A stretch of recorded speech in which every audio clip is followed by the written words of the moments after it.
पुणे जिल्ह्यातील शिरूर तालुका एकीकडे उद्योजकांचा तालुका म्हणून ओळखला जातो, तर दुसरीकडे खवय्यांचा तालुका म्हणून ओळखला जातो। शिरूर तालुक्यातले युवा उद्योजक शरद पवार यांनी अत्यंत प्रतिकूल परिस्थितीवर मात करून hotel Kalyani veg non veg restaurant उभे केले। हॉटेलच्या जोडीला सद्गुरू वडेवाले या नावाने वडापाव सेंटरही त्यांनी सुरू केले।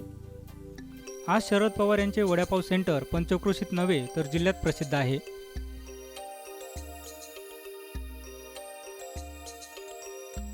शरद पवार यांचे शिक्षण केवळ 10वी पर्यंत झाले। वयाच्या अवघ्या 15व्या वर्षी पवार यांनी हातगाडीवर फळे विकण्याचा व्यवसाय सुरू केला। अथक परिश्रमातून पैसे जमा करून रिक्षा खरेदी केली। रिक्षावर अहोरात्र कष्ट केल्यानंतर बँकेच्या सहकार्यातून आणि हितचिंतकाच्या मदतीने पवार हे हॉटेल व्यवसायात उतरले। या कामी त्यांना त्यांचे मामा आणि बंधू यांची साथ लाभली। आज सद्गुरू वडेवाले हे नाव पुणे जिल्ह्यात प्रसिद्ध झाले, तर हॉटेल कल्याणी हे पंचक्रोशीत लोकप्रिय ठरले त्यांच्या गावरान चिकन तंदुरीमुळे। अत्यंत विनम्र आणि देवभोळे युवक शरद पवार हे आपल्या ग्राहकांना दैवत मानतात। नगर पुणे रोडवर शिरूरपासून अवघ्या 3 किलोमीटर अंतरावर शरद पवार यांनी अत्यंत आलिशान असे 2 हॉटेल्स उभारलेत। या हॉटेलमध्ये ग्राहकांची सतत गर्दी पाहायला मिळते। जिद्द आणि चिकाटीच्या जोरावर शरद पवार यांनी हॉटेल व्यवसायात यश प्राप्त केले। चला तर मग जाणून घेऊयात शरद पवार यांची यशोगाथा। दिवाळी विशेष कार्यक्रम यशोगाथा उद्योजकांची यामधून। यशोगाथा उद्योजकाची या SBN महाराष्ट्राच्या दिवाळी विशेष कार्यक्रमामध्ये मी आपणा सर्वांचं हार्दिक असं स्वागत करतो।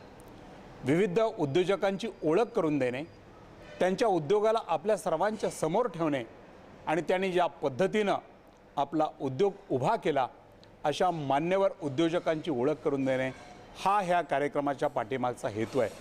आज आम्ही शिरूर तालुक्यातील लोकप्रिय युवा उद्योजक श्री शरद संपतराव पवार यांच्या उद्योगाला भेट देतोय आणि त्यांच्या संपूर्ण उद्योगाची त्यांनी कशा पद्धतीनं उभारणी केली आणि ते या उद्योगामध्ये कसे यशस्वी झाले ते जाणून घेण्याचा प्रयत्न करतोय। श्री शरद पवार साहेब, SBN महाराष्ट्राच्या या कार्यक्रमामध्ये गाथा उद्योजकाची यशोगाथा उद्योजकाची या कार्यक्रमामध्ये मी सर्वात प्रथम आपलं हार्दिक असं स्वागत करतो। आणि आपण अत्यंत कमी वयामध्ये एका चांगल्या व्यवसायाला सुरुवात करून अवघ्या काही वर्षामध्ये यशस्वी झालेले आहात, तर या संपूर्ण यशाच्या पाठीमागची कारणं मी आपल्याकडून जाणून घेऊ इच्छितो। पहिलाच प्रश्न मी आपल्याला असा विचारेन की हॉटेलच्या व्यवसायात उतरावं असं आपल्याला का वाटलं? व्यवसायात उतरणं हे माझं एक स्वप्न होतं। ते स्वप्न म्हणजे सातत्यात उतरण्यासाठी मी या हॉटेल व्यवसायात पदार्पण केलं आणि माझी कष्ट, जिद्द, चिकाटी ह्या जोरावर मी हा व्यवसाय यशस्वी केला आहे। हॉटेल व्यवसायात उतरणं हे आपलं स्वप्न होतं। मला आपल्याला असं विचारायला आवडेल की हॉटेल व्यवसायातच का उतरावं असं आपल्याला का वाटलं? त्याची काही कारणं होती का? इतर व्यवसाय आपण का निवडले नाहीत? त्या पाठीमागची आपला काय हेतू आणि काय भूमिका होती? फूड इंडस्ट्रीज एक अशी इंडस्ट्री आहे की तिला 12 महिने कधी म्हणजे मंदी नाही किंवा थंड नाही। त्याच्यामुळं मला पहिल्यापासून असं वाटत होतं की फूड इंडस्ट्रीमध्ये मला स्वतःचं ग्रोथ करायचं, स्वतःचं करिअर करायचं, म्हणून मी हॉटेल व्यवसायात उतरलो। पवार साहेब, आता या व्यवसायाच्या पाठीमागचं एक महत्त्वाचं गुपित आपल्याला सांगत होते की फूड इंडस्ट्री एक अशी इंडस्ट्री आहे की याला कधीही मंदीचा झटका बसत नाही। यासाठी लागणारा जो ग्राहक असतो किंवा जी ग्राहकांची अभिरुची असते ती कायमस्वरूपी सातत्याने 12 महिने चालत असते। त्यामुळे त्यांनी निर्णय घेतला की ज्या व्यवसायाला कधीही कसल्याही प्रकारचा धोका नाही किंवा मंदीचा फटका बसणार नाही असा व्यवसाय आपण सुरू केला पाहिजे। पवार साहेब, तरीसुद्धा हे एक महत्त्वाचं चॅलेंज आहे। हे काही सोपं गोष्ट नाही की तुम्ही एखादं हॉटेल चालू केलं आणि ते यशस्वीपणानं चाललं। हे यशस्वीपणे चालवण्यासाठी साधारणपणे उद्योजकाला काय तयारी करावी लागते? मी ज्यावेळेस हॉटेलचं बांधकाम चालू केलं त्यावेळेस माझ्या कॉन्टॅक्टमध्ये अशी काही जुनी लोकं होती जी माझ्याबरोबर पहिल्यापासून कमीत कमी एक 8-10 वर्षापासून माझ्याबरोबर कॉन्टॅक्टमध्ये होते। त्यापैकी एक मशनू कांबळे म्हणून होते, की जे बऱ्याच कमीत कमी आत्तापर्यंत 15 वर्ष झालो या हॉटेल इंडस्ट्रीमध्ये, त्यांच्याकडनं ही जी काय आत्ता हॉटेल जे चालू केलं आहे त्यासाठी जी लागणारी टीम आहे ती हॉटेलची टीम त्यांनी प्रोव्हाइड केलेली आहे. त्याच्यानंतर माझा स्वतःचा भाऊ कुक असल्यामुळं मला बऱ्यापैकी हॉटेल व्यवसायातील सगळी माहिती होती, त्याच्यामुळं मला अडचण आली नाही.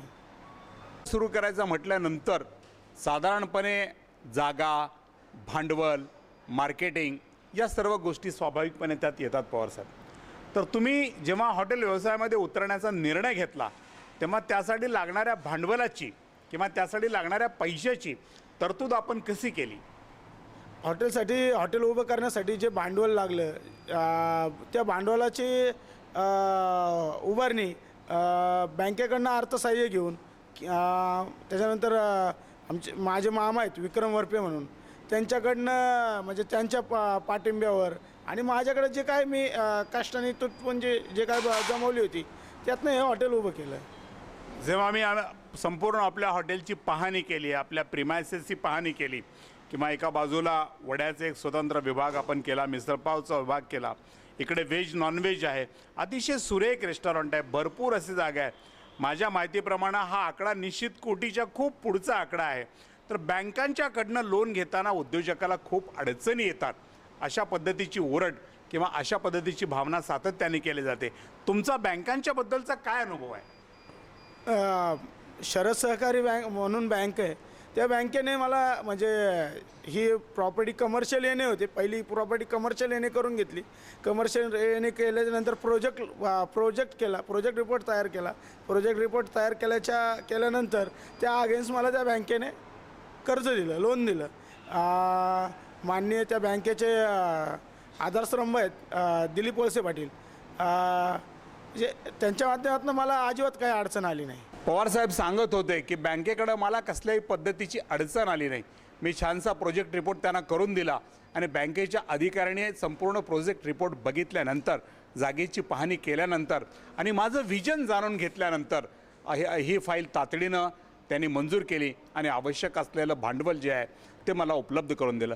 पवारसाहेब, हॉटेलचा व्यवसाय हा तसा थोडासा तणावाचा, टेन्शनचा असा व्यवसाय आहे. विविध प्रकारचे ग्राहक आपल्याकडे येतात. ग्राहकांचा आपल्याला काय अनुभव आहे? येणारा जो प्रत्येक ग्राहक चांगलाच असेल याची खात्री नाही, काय म्हणाल आपण? नाही, ग्राहक जो कोणी येणारा ग्राहक आहे तो ग्राहक हा मला देवते समान आहे. म्हणजे त्या ग्राहकाकडे माझा बघण्याचा दृष्टिकोन हा मला ग्राहक एक देवता आहे ह्या हिशोबाने मी त्या ग्राहकाकडे पाहतो. त्याच्यानंतर माझी जी काही टीम आहे, माझ्याबरोबर जी काही लोक काम करणार आहेत, आपण जर स्वतः चांगलं असेल तर ती लोक चांगली राहतात. आपल्या वागण्यावर, आपल्या व्यवहारावर ह्या सगळ्या गोष्टी डिपेंड असतात. आणि ग्राहकांचं जर सांगायचं म्हटलं तर तुमचं म्हणणं बरोबर आहे की सगळे ग्राहक काही सारखे नसतात. तर आपलं संयम, आपल्यावर शीलता, नम्रता, शांतता ह्या गोष्टी महत्त्वाच्या आहेत. व्यवसाय करताना ह्या गोष्टी खूप महत्त्वाच्या आहेत. त्यामुळे मला आत्तापर्यंत काही अडचणी आल्या नाही. मला इथेच आपल्याला थांबवायचं आहे आणि दुसऱ्या याच मुद्द्याकडे आपल्याला आणखीन एक कळायचं आहे की रेस्टॉरंट जर तुमचं आहे व्हेज आणि नॉनव्हेज, इथं येणारा प्रत्येक ग्राहक हा सज्जनच येईल याची काही खात्री नाही. असा प्रसंग आपल्यावर कधी आला आहे का की काही तुंबळ मंडळी आलेली आहे आणि त्याने हॉटेलमध्ये गडबड गोंधळ घातला आहे? नाही, आत्तापर्यंत तसा काही प्रसंग आला नाही. पण जरी तसा प्रसंग ओढवला तर तो शीलतेने, नम्रतेने, शांततेने हँडल करायची मानसिकता माझीवर, माझ्या लोकांची आहे. सांगतायत पवारसाहेब की कसल्याही पद्धतीचा जर ग्राहक आला आणि त्यांनी कसल्याही पद्धतीची जर गडबड गोंधळ केला तर त्याला नम्रपणानं अतिशय चांगल्या पद्धतीची वागणूक देऊन त्याचा जो काही गैरसमज आहे हाही दूर करण्याचा प्रयत्न आम्ही करू आणि त्याचं समाधान करूनच इथून पाठवू. एका यशस्वी उद्योजकाचा संयमसुद्धा अत्यंत महत्त्वाचा असतो. दुसरी अडचण अशी सांगितली जाते की आपण म्हटलं की 12 महिने कसल्याही पद्धतीची तेजीमंदी ग्राहकाला नाही. ग्राहकाचे पदार्थ घ्यावे लागतात, खावे लागतात, इथंपर्यंत ही गोष्ट ठीक आहे. परंतु पदार्थांच्या खरेदी विक्रीमध्ये तेजीमध्ये येते की नाही आणि त्यावेळेला आपल्या भावामध्ये बदल होतो की नाही?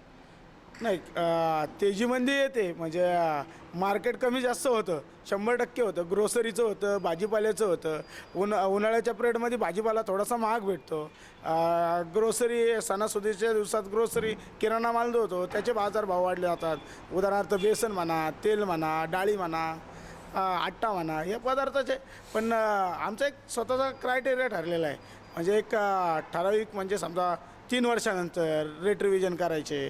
त्याच्यामुळं याच्यावर काय परिणाम होत नाही. बाजारभावामध्ये जर धान्याचे भाव असतील, भाज्यांचे भाव असतील, चिकन मटनचे भाव असतील, यामध्ये जर चढ उतार झाला तर त्यावेळी तुम्ही तुमचे जे भाव आहेत आता तुम्ही निश्चित केलेले, या भावामध्ये स्थिरताच ठेवता की चढ उतार करता? नाही, स्थिरताच ठेवतो. त्याच्यात चढ उतार करून जमतच नाही. कारण आमच्याकडे जो येणारा कस्टमर आहे तो रेग्युलर कंटिन्यू येणारा कस्टमर असतो. त्यामुळे कस्टमरच्या लक्षात असतं. त्याच्यामुळे ते भाव जे ते स्थिरच ठेवावं लागतात. आणि 3 वर्षानंतर आम्ही रेट रिव्हिजन करतो. दर 3 वर्षानंतर रेट रिव्हिजन करतो. आपण उदाहरणासाठी चिकन तंदुरी हा पदार्थ आपला जो लोकप्रिय पदार्थ आहे या हॉटेलमधला तो घेऊया की चिकनचे रेट्स एकदम 200 रुपयाच्या पुढे गेले, 250पर्यंत पोहोचले. अशा वेळेला आपण काय करणार आहात? नाही, आत्तापर्यंत तर असं काही झालेलं नाही आहे. चिकनचे जे रेट आहेत ते 140, 160, 180 रुपयापर्यंत आहेत. आत्तापर्यंत काय असं झालेलं नाही आहे. पण ज्यावेळेस होईल त्यावेळेस आपण ते डिस्प्ले करून ग्राहकांशी बोलून त्या गोष्टी हे करू शकतो. निश्चित करू शकतो. निश्चित करू शकतो. आणखीन एक या व्यवसायाच्या बाबतीमध्ये सांगितलं जातं की या व्यवसायामध्ये काम करणारे जे कामगार आहेत हा मालकासाठी सगळ्यात मोठा तणावाचा आणि टेन्शनचा विषय आहे की कुठलाही कामगार कायमस्वरूपी वर्षभर आपल्याकडे टिकत नाही. आपल्याकडे म्हणजे हॉटेलवाल्यांच्याकडे टिकत नाही. आपले काय अनुभव आहेत कामगारांच्या बाबतीत? आता माझ्याकडं माझी जी अशी एक हक्काची 10-12 लोक आहेत की जेणेकरून ती कमीत कमी 4-5 वर्षापासून माझ्याबरोबर आहेत. आणि ती मी माझ्या पद्धतीने त्यांना म्हणजे व्यवस्थित सांभाळलेलं असल्याकारणाने मला आत्तापर्यंत मॅनपॉवरची कधीच अडचण आलेली नाही. आपण आपले व्यवहार, त्या लोकांची वागणूक ह्या गोष्टी जर व्यवस्थित असतील तर म्हणजे माझं बाकीच्या हॉटेल व्यावसायिकांना सांगणं आहे की ह्या अशा काही बऱ्याच गोष्टी असतात तुमच्या व्यवहारावर, तुमच्या लोकांना जी तुम्ही ट्रीटमेंट देता त्याच्यावर बऱ्याच काही गोष्टी डिपेंड असतात. मला आत्तापर्यंत मॅनपॉवरची कधीच अडचण आलेली नाही. आर्थिक अडचण आली नाही, जागेची अडचण आली नाही, मॅनपॉवरची अडचण आली नाही, ग्राहकाची अडचण आली नाही, अशा पद्धतीच्या भावना आत्ता पवारसाहेबांनी व्यक्त केलेल्या आहेत. अर्थात यांचं सगळं अत्यंत सुरळीत आणि चांगल्या पद्धतीनं चालू आहे. मी त्यांना असं विचारेन की आपण या व्यवसायावर, या व्यवसायातल्या प्रॉफिटवर आणि आपल्या कामावर समाधानी आहात का? आपणच नाही तर आपलं कुटुंब, फॅमिली ही समाधानी आहे का? नाही, 100% समाधानी आहे मी. म्हणजे ह्या हॉटेल व्यवसायाच्या माध्यमातून एक मला लोकांची, ग्राहकांची सेवा करायला मिळते. म्हणजे जर तसं बघायला गेलं तर सगळ्यात श्रेष्ठ दान म्हणजे अन्नदान म्हणलं जातं. म्हणजे एक थोडक्यात मी ते लोकांची त्या माध्यमातून मला समाजाची सगळी सेवा करायला भेटते आणि मला त्याच्यातनं जे काय मला उत्पन्न भेटतं मी त्याच्यात नक्कीच समाधानी आहे. सेवा करायला मिळते आणि त्यातून माझ्या परिवाराचा, कुटुंबाचा उदरनिर्वाह अत्यंत चांगल्या पद्धतीने चालतो. त्यामुळे मी पूर्णपणे समाधानी आहे, अशा प्रकारची भावना आपण व्यक्त केली. व्यवसायाच्या बाबतीमध्ये आपण पूर्णपणे समाधानी आहात. आमचा अनुभव असा आहे किंवा जे आम्ही जग पाहतो की एखाद्या व्यवसायामध्ये चांगलं यश आल्यानंतर आता वेगळ्या पद्धतीकडे, वेगळ्या क्षेत्राकडे वळावं अशी त्याची भावना होते. आणि तुमच्या या खाकीच्या कपड्यावरून मला असं वाटतं की भविष्यामध्ये राजकारणाकडे वळण्याचा तुमचा विचार आहे का? नाही, अजिबात नाही. राजकारण आहे मला पहिल्यापासून आवडत नाही. मी एक व्यावसायिक आहे. मला व्यवसायातच माझं करिअर करायला 100% आवडेल. मी याच्या व्यतिरिक्त मी सध्या म्हणजे डेव्हलपर्स आणि कंस्ट्रक्शन लाईनचा विचार चालू आहे माझा. सध्या माझी डेव्हलपची लाईन साईड पण चालू आहे आणि कंस्ट्रक्शन लाईनमध्ये येण्याचा भविष्यात माझा विचार आहे. म्हणजे पूर्णपणे या व्यवसायात किती स्थिर झालो, या व्यवसायाच्या माध्यमातून माझ्याकडे किती पैसा उपलब्ध झाला तर मी दुसरा व्यवसाय शोधेन, परंतु राजकारणाचा छंद मला असणार नाही.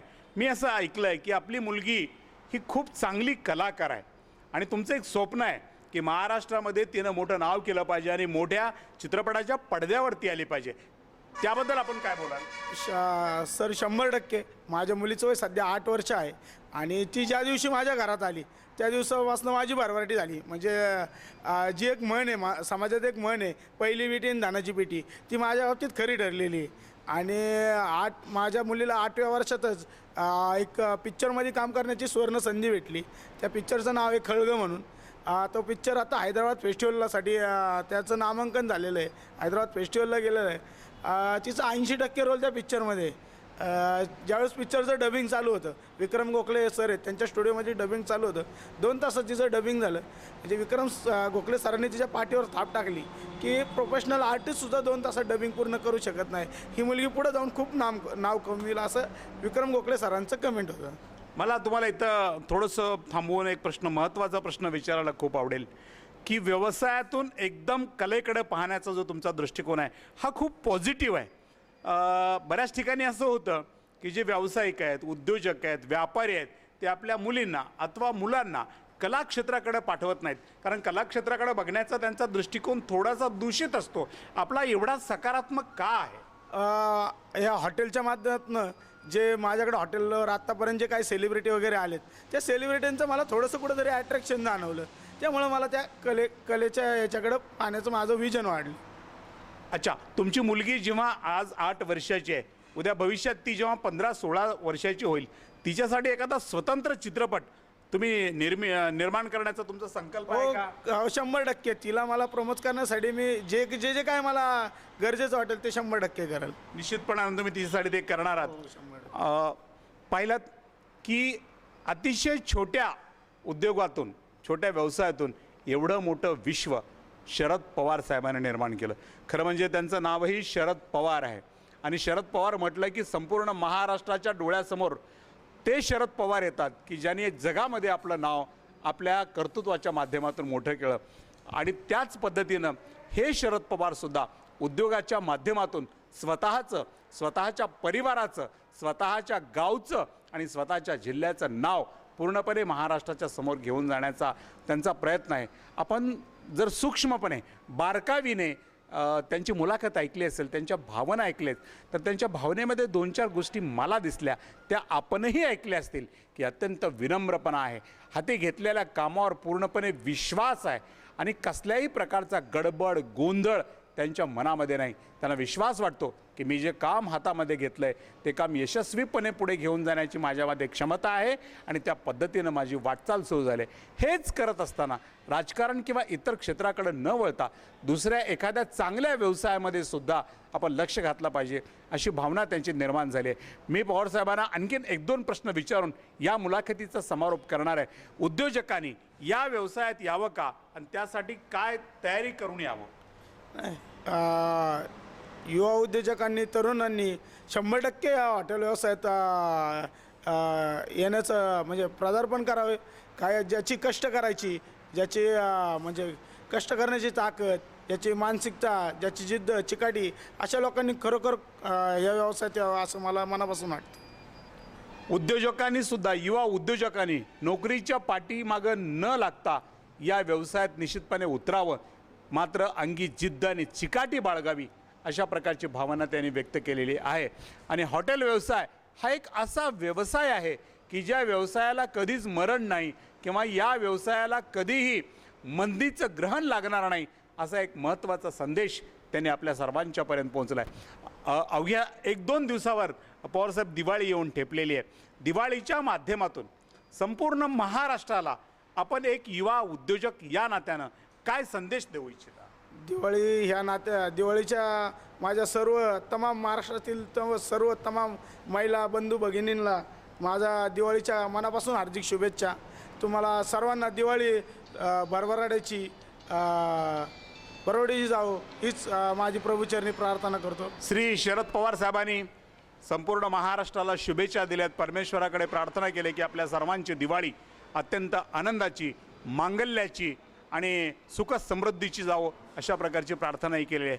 आज आम्हालाही, आमच्या टीमलाही शरद पवारसारख्या एका युवा उद्योजकांची भेट घेऊन, त्यांचं संपूर्ण युनिट पाहून, त्यांच्या भावना जाणून घेऊन खूप आनंद झाला आहे की अशा पद्धतीचं काम महाराष्ट्रातल्या युवकांनी, महाराष्ट्रातल्या तरुणांनी केलं तर एक दिवस आपला हा संपन्न महाराष्ट्र अधिक संपन्न व्हायला वेळ लागणार नाही.